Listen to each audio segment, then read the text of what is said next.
Hello friends, welcome to SSC coaching centre. दोस्तों, आज के वीडियो में देखेंगे मिक्सचर एंड एलिगेशन। मिश्रण वाले क्वेश्चन को एलिगेशन ट्रिक से लगाएंगे।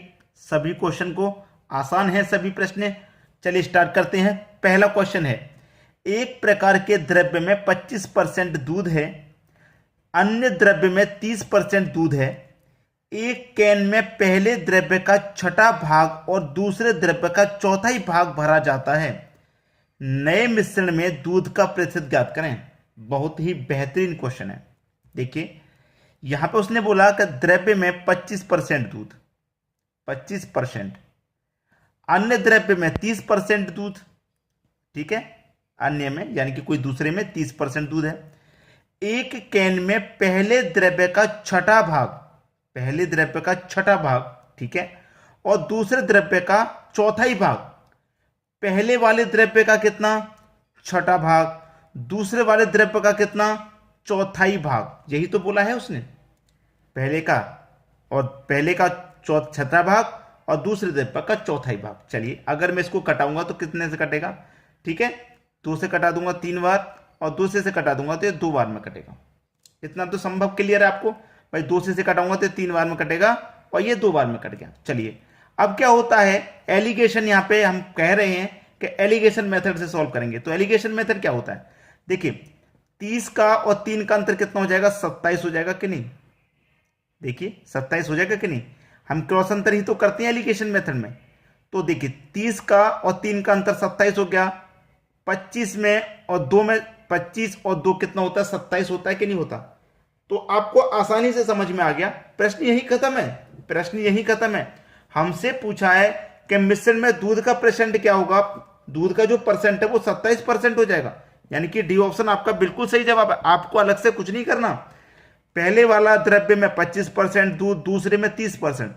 पहले वाले द्रव्य का छठा भाग, दूसरे वाले द्रव्य का चौथाई भाग। 2 से कटाया 3 बार में, 2 से कटाया 4 बार में। 30 का 3 का अंतर क्या? 27 आया। 25 और 2 27, यानी कि यहां पे कुल मिला के द्रव्य में जो मिश्रण में दूध का परसेंट है वो 27% हो जाए।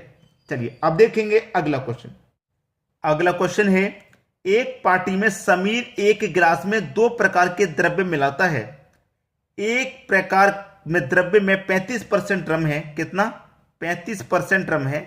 ए प्रकार के द्रव्य में 35% रम है और बी प्रकार के द्रव्य में 40% रम है। जो बी प्रकार का रम है उसमें 40% का रम है। समीर ए प्रकार के द्रव्य में 6 ml लेता है। भाई, ए प्रकार के में कितना लेता है? वो 6 ml ले रहा है, ठीक है। और बी प्रकार के द्रव्य में 4 ml लेता है। बी प्रकार का जो द्रव्य वो 4 ml लेता है, ठीक है, 4 ml लेता है। 4 ml लेता है। गिलास में रम प्रतिशत क्या है? वही फिर से बीच वाली वैल्यू निकालनी है। चलिए, 2 से कटा देंगे 3 बार में, और 2 से कटा देंगे भैया 2 बार में, ठीक है। अब 3 का और 40 का अंतर कितना हो जाएगा? 37 हो जाएगा, ठीक है। और 35 में 2 को जोड़ेंगे तो 37। तो आसानी से हुआ कि नहीं हुआ? जैसे पिछला क्वेश्चन किया था बिल्कुल वैसे ही हो गया। तो रम प्रतिशत क्या है? 37% है। जो रम प्रतिशत है वो कितना है? 37%, यानी कि बी ऑप्शन हमारे क्वेश्चन का बिल्कुल सही जवाब हो जाए। चलिए, अब देखेंगे अगला क्वेश्चन। अगला क्वेश्चन है, पानी की मात्रा को किस अनुपात में दूध के साथ मिलाया जाना चाहिए जिससे क्रय मूल्य पर बेचने पर 20% लाभ हो? ठीक है, 20% लाभ हो। देखिए, एक तरफ आपको दूध लिख लेना है, ठीक है, एक तरफ पानी लिख लेना है। आपसे कहा गया क्वेश्चन में पानी की मात्रा को किस अनुपात में दूध के साथ मिलाएं, किस अनुपात में मिलाएं दूध के साथ कि उसे क्रय मूल्य पर ही बेचने पर 20% लाभ हो जाए। ठीक है, देखिए, मान लीजिए 100 रुपए का 100 लीटर दूध है। 20% फायदा कब होगा? भाई, 100% की चीज में आप 20% मिला दो। भाई, 100% दूध है, आप 100 रुपए में 100 लीटर दूध खरीद के लाए और 100 रुपए में 100 ही लीटर बेच देंगे तो कोई फायदा तो आपको होगा नहीं। भाई, क्रय मूल्य पर ही बेच रहा है, यानी कि जितने में खरीदा उतने में बेच रहा है। क्रय मूल्य पर बेचने का मतलब क्या है? जितने में खरीद में लाया उतने में बेचना। क्रय मूल्य का मतलब ये। अब 100 रुपए में 100 लीटर खरीद के लाएगा, 100 रुपए में 100 ही लीटर बेच देगा तो कोई फायदा नहीं होगा ना। तो वो क्या करेगा? 100 लीटर जो दूध उसके खरीद के लाया है उसमें वो 20 लीटर पानी मिला देगा। अब वो क्रय मूल्य पर ही बेचेगा तो 100 रुपए में खरीद के लाया, 20 लीटर पानी मिला दिया, तो अब कितना हो गया? 120 लीटर हो गया ना।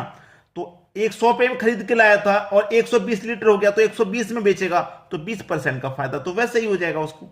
ठीक है, चलिए कटा लीजिए, आपका आंसर आ गया 20 से कम 20, 20 25 100, यानी कि 5:1 के रेशियो में उसको मिलाना है। 5 लीटर दूध में 1 लीटर पानी मिलाना है तो उसे 20% का लाभ हो जाएगा। पहला ऑप्शन आपका बिल्कुल सही जवाब। चलिए अब देखेंगे अगला क्वेश्चन। अगला क्वेश्चन है, पानी की कितनी मात्रा को दूध के साथ मिश्रित किया जाना चाहिए जिससे इसे क्रय मूल्य पर बेचने से 16.2/3% लाभ प्राप्त हो। हमको देखिए जो वैल्यू दे रखी है, परसेंट वैल्यू 16.2/3% की दी हुई है। ठीक है, चलिए इसको जब मैं सॉल्व करूंगा तो 3 का गुना 16 में करूंगा 48, 48 में 2 जोड़ूंगा 50, बट्टे में कितना आ जाएगा 3, और परसेंट का मतलब भी बट्टे में 100 होता है तो बट्टे में 100 ये भी रहेगा, ऊपर तो 50 ही रहेगा। 3 का गुना 100 से हो जाएगा तो ये कितना हो जाएगा भैया 300। चलिए कटाइए, 0 से 0 कट गया। ठीक है, 5 एकम 5 कटेगा, 5 छक्के 30, यानी कि 1/6 हो गया, 1/6 हो गया। अब 1/6 हो गया ना तो नीचे वाली मात्रा किसकी की हो जाएगी, मिल्क की हो जाएगी यानी कि दूध की, और ऊपर वाली मात्रा वाटर यानी पानी की। तो आपसे क्या कहता है कि पानी की कितनी मात्रा को दूध के साथ मिश्रित करें। भाई ये दूध हो गया, ये पानी हो गया। ठीक है, दूध के साथ पानी किस मात्रा में करना है, तो दूध हमारे पास 6 ml है। ठीक है, पानी हमारे पास 1 है, तो इसका मतलब दूध में पानी 6:1 में मिश्रित करना है। ये आपका बिल्कुल सही जवाब हो गया, पहला ही ऑप्शन बिल्कुल सही। सभी को समझ में आ गया। चलिए अब देखेंगे अगला क्वेश्चन। अगला क्वेश्चन है, 2 बर्तन में 9:7 और 11:5 के अनुपात में दूध और पानी है। दूध और पानी, ठीक है, दूध और पानी, दूध और पानी है। किस किस अनुपात में, पहले तो दिया गया कि 9:7 में, फिर दिया गया 11:5 के अनुपात में है, यही तो दिया गया है।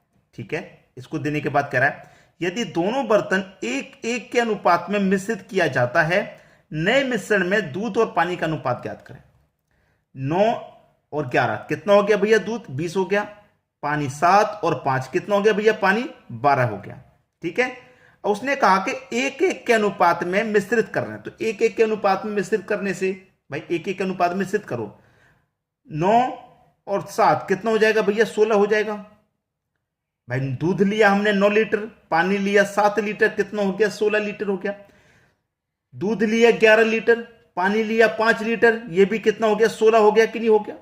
कटाएंगे 16 1 कम 16, 16 1 कम 16, तो 1:1 यहां पे सीधा सीधा बन रहा है। तो अब प्रश्न में कुछ नहीं है, कटा लो, 4 त्रिका 12, 4 पचे 20, यानी कि 5:3 में मिश्रित किया जाना चाहिए। बी ऑप्शन हो जाएगा क्वेश्चन का बिल्कुल सही जवाब। तो दोस्तों आज के वीडियो में इतना ही। वीडियो को शेयर अवश्य करें, जरूर करें, ताकि सभी बच्चों तक ऐसी जानकारियां पहुंचे। ठीक है, सभी बच्चे तैयारी कर रहे हैं, एग्जाम बहुत नजदीक आते जाते हैं, तो आपके लिए इतना ही आज के वीडियो में। अब मिलेंगे हम आपसे नेक्स्ट वीडियो में। ठीक है दोस्तों, धन्यवाद।